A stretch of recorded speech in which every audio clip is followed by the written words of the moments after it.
ठाकुर जी से मांगो, पर अपने स्वार्थ सिद्धि के लिए नहीं, अपनी योग्यता के लिए नहीं, ठाकुर जी के लिए मांगो।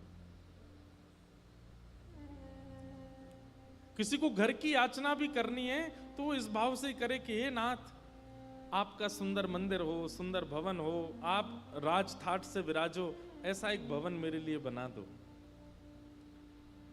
लेकिन फिर इसमें पूर्ण रूपेण मनोभाव यही होना चाहिए कि ठाकुर जी का निवास है। हम लोग कई घरों में जाते हैं, दुनिया भर में हम घूमते ही रहते हैं, घरों में ही जाते हैं और करते क्या है। हमसे किसी ने पूछा, बोले आप इतने घरों में जाते हो तो एक बात बताओ, घर श्रेष्ठ कौन सा? तो मन में जो उत्तर आया वो सुनिएगा। मैंने कहा जिस घर में जाके ये लगता हो, सब लोग इधर देखो इधर देखो, ध्यान से सुनो, पंखा चल गए, ध्यान से सुनो।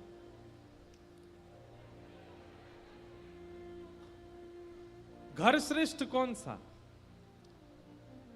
जिस घर में ऐसा लगता हो कि ये लोगों का घर है, ठाकुर जी यहां किराए पे रहते हैं, वो घर श्रेष्ठ नहीं। लेकिन जिस घर में जाके लगता हो ये घर ठाकुर जी का है, यहां रहने वाले लोग किराए पे रहते हैं, वो घर श्रेष्ठ है।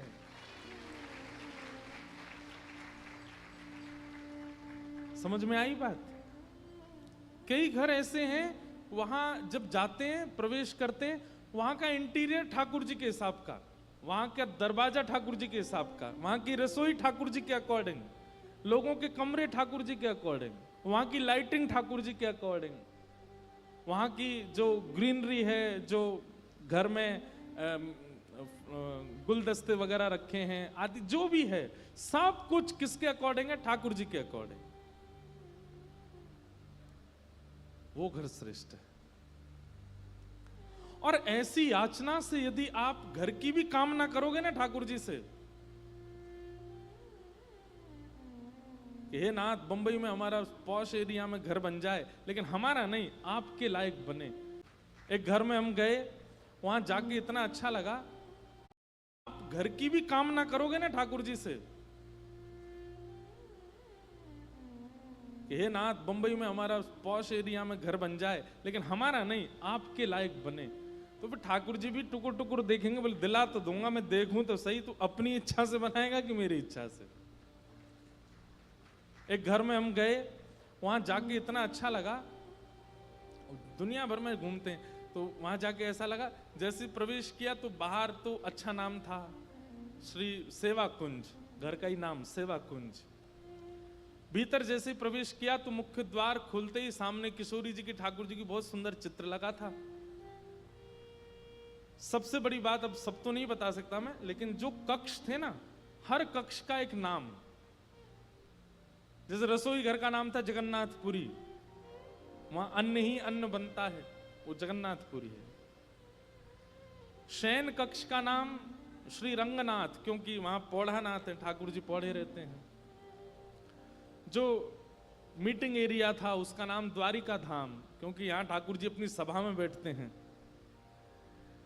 किसी क्षेत्र का नाम श्री अयोध्या धाम, और सबसे बड़ी बात, स्विमिंग पूल का नाम श्री यमुना जी।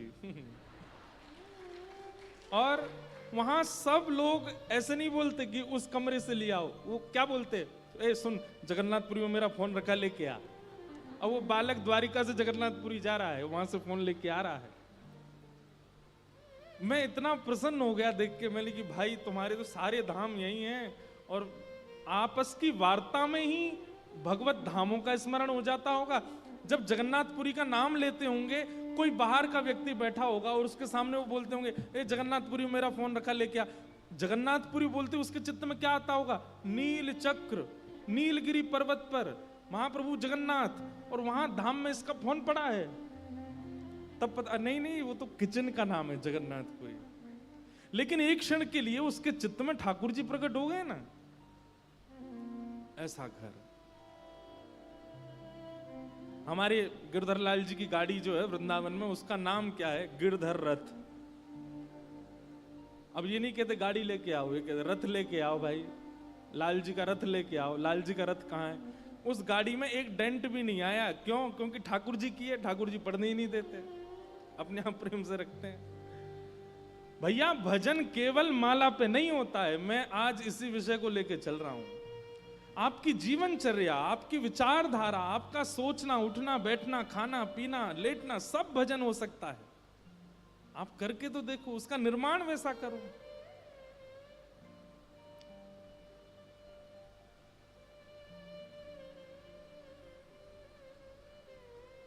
हमें तो ऐसा लगता है कभी कभी फोनों का भी नाम रखना चाहिए। इन फोनों का भी शुद्ध नाम होना चाहिए। शुद्ध नाम लोगे तो फिर उसमें कभी अपवित्र वस्तु या अपवित्र भाव या अपवित्र वार्तालाप करने में संकोच होगा थोड़ा सा। गाड़ियों का नाम है, घरों का नाम है, सबका नाम है, फोनों का भी नाम रखो। आज सब अपने अपने फोनों का नामकरण कर लेना। हमारे फोन का नाम क्या है सोच लेना। हमारे फोन का नाम तो उद्धव जी है, हमने अभी अभी कर दिया उद्धव। अब उद्धव है तो उद्धव अच्छा ही अच्छा बोलेगा कान में। इस पर कभी अपवित्र वार्ता ना तो कभी आएगी ना कभी जाएगी। अब उसका नाम ही आईफोन है, वो भी झूठा सेब है पीछे खाया हुआ किसी का, तो सब वो टेंशन वाली काम देगा ना। उसमें भी भजन व्यवस्थित कर दो। सीधी बात, करदम ऋषि की इस तपस्या से हमने ये सीखा कि ठाकुर जी से संसार भी भक्ति रूप में मांगा जा सकता है। भगवान इतने प्रसन्न हो गए करदम ऋषि से, ठाकुर जी बोले तुझे पत्नी चाहिए, तुझसे ज्यादा मुझसे प्रेम करने वाली पत्नी चाहिए। बोले जी। बोले चिंता मत करो, इस पृथ्वी के सबसे पहले मानव स्वयंभू मनु, उनकी बड़ी पुत्री देवहूति, वो तुमसे तनिक ज्यादा है मेरी भक्ति में। बड़ी सुशील है, बड़ी बुद्धिमान है, बड़ी विवेकी है और बड़ी भक्त है। मेरा बहुत भजन करती है। वो ही तुमसे ब्याहेगी, उसी से तुम्हारा ब्याह होगा, उसी से तुम्हारा ब्याह होगा।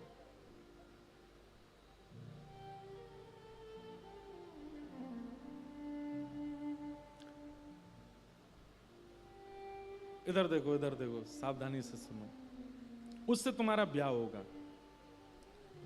एक वरदान तो ठाकुर जी ने दे दिया कि उससे तुम्हारा ब्याह होगा। करदम ऋषि नाचने लगे, जय हो भगवान, बड़ी कृपा आपकी, आपने बहुत अनुग्रह कर दिया। अब दोनों पति पत्नी मिलकर के भजन करेंगे, आनंद करेंगे, आपकी खूब सेवा किया करेंगे, घर में उत्सव किया करेंगे, कभी नौका विहार करेंगे, कभी जल विहार करेंगे, कभी जल केली करेंगे, कभी निकुंज विहार, कभी चंदन यात्रा। इतना प्रसन्न हो गया ये बात सुनकर के करदम ऋषि।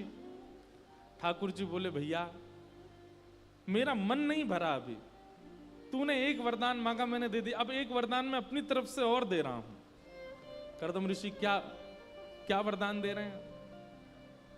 ठाकुर जी बोले तुम दोनों के यहां पुत्र बनकर के मैं ही आऊंगा, मैं ही तुम्हारे यहां संतान रूप धारण करके आऊंगा। करदम ऋषि तो महाराज भाव विह्वल हो गए। नाथ ये कैसी कृपा आपकी, मैंने तो कुछ ऐसा यत्न भी नहीं किया जो कृपा आप मुझ पर किए जा रहे हैं। ठाकुर जी बोले अब जाओ, विवाह की प्रतीक्षा करो और फिर विवाह के बाद मेरी प्रतीक्षा करो। करदम ऋषि का 3 दिन बाद ही देवहूति के साथ में विवाह हुआ। विवाह के उपरांत फिर कथा यहां पर भी थोड़ी लंबी है, बीच में करदम ऋषि 60 वर्ष की समाधि में चले गए। विवाह होते ही पत्नी को घर लाते ही समाधि में चले गए। 60 वर्ष की समाधि लग गई करदम ऋषि की। 60 वर्ष बाद जब नेत्र खुले तो देवहूति माता को देखा, वो तो थोड़ी थोड़ी वृद्ध हो गई थी। उनको देख करके बोले देवी आपने हमारी पत्नी को देखा? माता जी, बूढ़ी अम्मा मेरी पत्नी को देखा? देवहूति माता बोली मैं ही हूं। बोले आप तो बिल्कुल स्वस्थ थी, अचानक से क्या? बोले अचानक नहीं, 60 साल बाद समाधि से बाहर आए हो आप। तब उनके इस त्याग पर बड़े रीझ गए, उनके त्याग पर बड़े प्रसन्न हो गए करदम ऋषि। और उसके पश्चात 9 पुत्रियों ने जन्म लिया। 9 पुत्रियों के जन्म के बाद कर्दम ऋषि बड़ी चिंता में आ गए। बोले भगवान ने मुझे वचन दिया था कि मेरे यहाँ पुत्र बन करके आएंगे, और मैं तो नहीं चाहता था कि इतना गृहस्थाश्रम मेरा बढ़ जाए। 9 पुत्रियां हो गई। अब इनके लिए विवाह के लिए योग्य वर ढूंढने पड़ेंगे। तब 9 वरों से उनका ब्याह किया, और ब्याह करने के बाद कर्दम ऋषि बड़े उदास हो गए कि बोले संभवतः ठाकुर जी भूल गए मुझे वचन दे करके कि मैं आऊंगा। अब देवी एक काम करो, बेटियों का ब्याह हो गया, तुम अपना भजन करो, मैं भी वन में जाके भजन करता हूं। अब बहुत गृहस्थ आश्रम का निर्वहन हो गया, अब एकांत रहना चाहिए। तभी ठाकुर जी ने रात्रि में दोनों को स्वप्न दिया। बोले ये 9 पुत्रियां नहीं आई हैं, मेरे आगमन से पूर्व 9 भक्ति आती हैं, ये नवदा भक्ति आई थी। अब नवदा भक्ति तुम्हारे यहां आ चुकी हैं, अब मेरा आगमन होगा, प्रतीक्षा करो। श्रवणम कीर्तनम विष्णु स्मरणम पाद सेवनम अर्चनम वंदनम दास्यम सख्य आत्मनिवेदनम, ये 9 भक्ति के स्वरूप हैं। हे कर्दम ऋषि, तुम्हारे यहां 9 पुत्री नहीं, 9 भक्ति आई हैं। जैसे जीवात्मा के मन में 9 भक्ति प्रकट होती हैं, तुम्हारे यहां साक्षात प्रकट हुई हैं, और अब साक्षात मेरा आगमन होगा। और पावन तिथि आई, कर्दम ऋषि और देवहूति माता के यहां पर भगवान का प्रादुर्भाव हुआ, प्राकट्य हुआ, और उनका नाम भगवान का कपिल ऋषि रखा गया। बोलो कपिल देव भगवान की। भगवान कपिल का प्रादुर्भाव हुआ।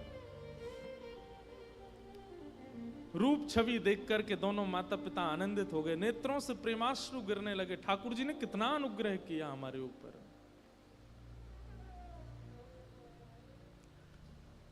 धीरे धीरे धीरे कपिल भगवान जब बाल अवस्था पार करके कुमार अवस्था के मध्य में पहुंचे, पौगंड अवस्था में, पिताजी को आज्ञा की, पिताजी अब आप वन में जा सकते हो, जाके भजन करो।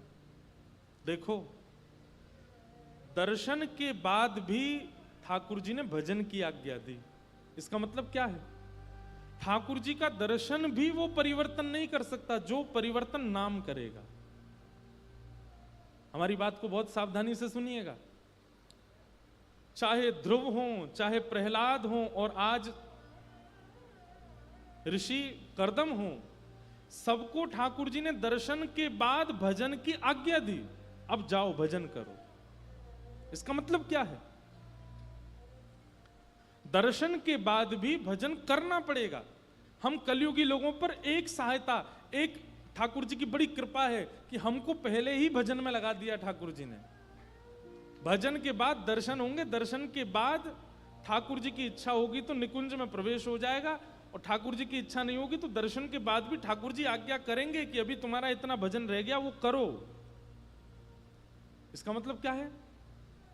चाहे गुरु कृपा से, चाहे धाम कृपा से, चाहे लीला कृपा से भगवत दर्शन हो भी गया और भजन अगर पूरा नहीं हुआ होगा तो ठाकुर जी छोड़ जाएंगे। भजन पहले करो। इसलिए भजन करते रहो और उसकी गिनती मत करो, अनकाउंटेबल लगे रहो बस, ताकि ठाकुर जी का दर्शन हो तो ठाकुर जी कहें अब कुछ शेष नहीं रह गया, अब तू मेरे संगे ही चल, मेरी लीला में ही चल।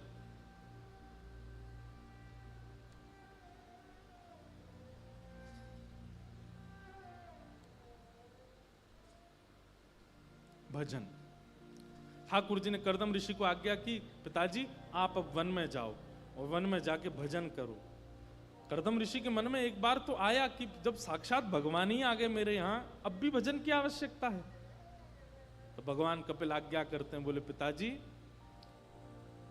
मेरे धाम की प्राप्ति के लिए जितनी योग्यता भजन की होनी चाहिए वो दर्शन से नहीं पूरी होगी, उसके लिए तो साधना करनी पड़ेगी, आप जाइए। और कर्दम ऋषि साधना करने के लिए वन में गए। यहां मां के पास अब कपिल भगवान हैं।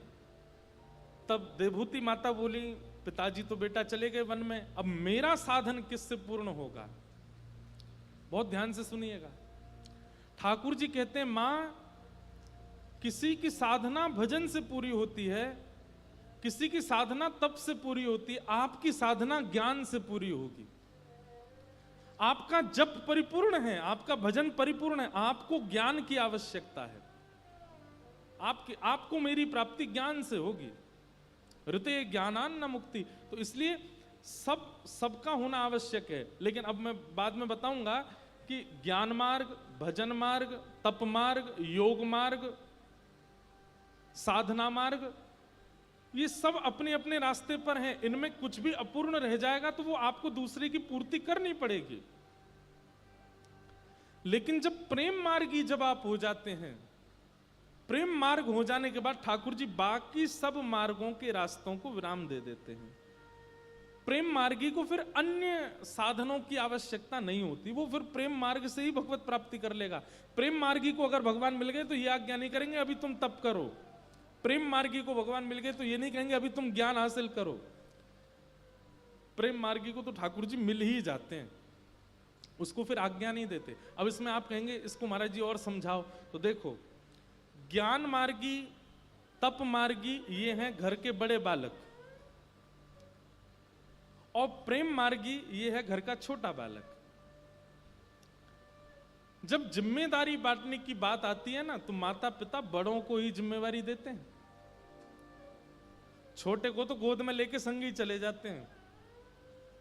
फरवरी के महीने में अगर घर में ब्याह होता है रिश्तेदारों में, ध्यान से सुनना, फरवरी के महीने में रिश्तेदारों के यहाँ ब्याह होता है तो माता पिता जाते हैं, बच्चे कहते हैं हमको भी ले चलो, तुम्हारे पेपर आ रहे हैं, मार्च में पेपर हैं, तुम लोग पेपर करो, इसको भी छोड़ के जानो। बोले ये तो छोटा है, ये तो अभी फर्स्ट क्लास में पढ़ता है या प्ले ग्रुप में पढ़ता है, इसको अभी आवश्यकता थोड़ी, ये हमारे संग ही जाएगा।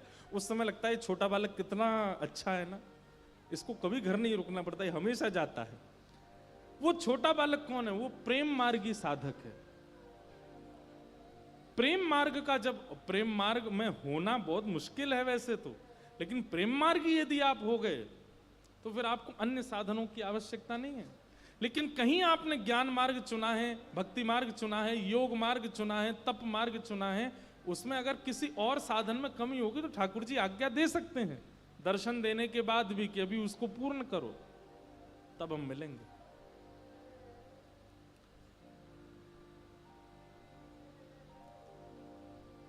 देवभूति माता को कपिल भगवान कहते हैं, मां आपकी सदगति तो ज्ञान मार्ग से होगी। मैं आपके सामने बैठा हूं, आपके मन में बहुत जिज्ञासाएं हैं, उन जिज्ञासाओं को मुझसे पूछ लीजिए, मैं समाधान करूंगा, उसी से आपको मुक्ति मिलेगी। देवभूति माता सन्मुख बैठ गई और कपिल भगवान से उन्होंने अनेक प्रश्न किए। इसी को सांख्य शास्त्र कहते हैं। श्रीमद् भागवत का ज्ञान मार्ग। बंधुओं, कई बार प्रेम मार्गियों को भी कुछ कुछ ज्ञान होना आवश्यक है। जब तक प्रेम मार्ग में परिपूर्ण रूप से आप नहीं आ रहे हो तब तक। देवभूति माता प्रश्न करती हैं, निर्वेणा नितराम भूमल असद इंद्रियत क्षणा येन संभाव्यमाने